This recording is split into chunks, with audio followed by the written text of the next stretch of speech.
PNS alamat Payabujuk Penuh, Kecamatan Langsa Baru, Kota Langsa disebutkan sebagai penggugat.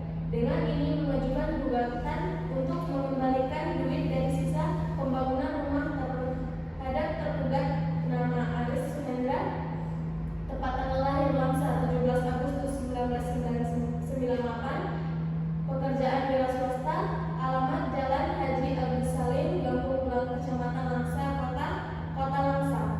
Selanjutnya disebutkan sebagai tergugat. Adapun alasan diajukannya gugatan ini ialah bahwa penggugat dan tergugat adalah teman baik yang telah kenal dari lama. Bahwa beberapa bulan awal penggugat dan tergugat masih berkomunikasi baik membahas tentang pembangunan rumah si penggugat.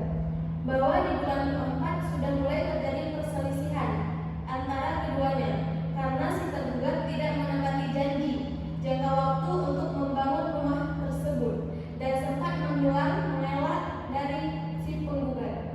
Bahwa di bulan kelima sempat berjumpa dan terjadi perselisihan dan pertengkaran bahwa si tergugat tidak mau mengembalikan sisa dari duit pembangunan rumah itu. Bahwa dalam menjalankan amanah, si tergugat telah gagal dan merusak kepercayaan si penggugat. Baik, yang bertanda tangan di bawah ini Sri Rizky Ramadhani, SHMA CPM, advokat atau pengacara atau konsultan hukum berkantor pada Sri Raniwal, beralamat pada Gampung Sela Atas, Lorong Muda. Klien kami telah bertindak sesuai dengan perjanjian yang telah disepakati dan tidak ada pelanggaran yang dilakukan.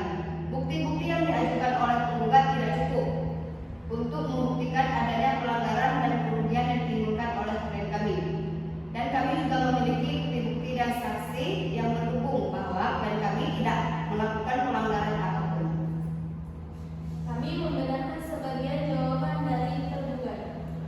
Kami tidak membenarkan bahwa si penggugat menjalankan amanahnya dan melakukan kerjanya dengan baik. Dan kami membenarkan bahwa adanya saksi-saksi yang terdapat ataupun terlibat dalam kejadian ini. Kami membantah klaim yang dari pihak penggugat. Klien kami, Bapak Haris Suhendra, telah melaksanakan semua kewajiban sesuai kontrak. Dan saya membenarkan bahwa betul adanya saksi-saksi, tapi saya tidak membenarkan klien kami tidak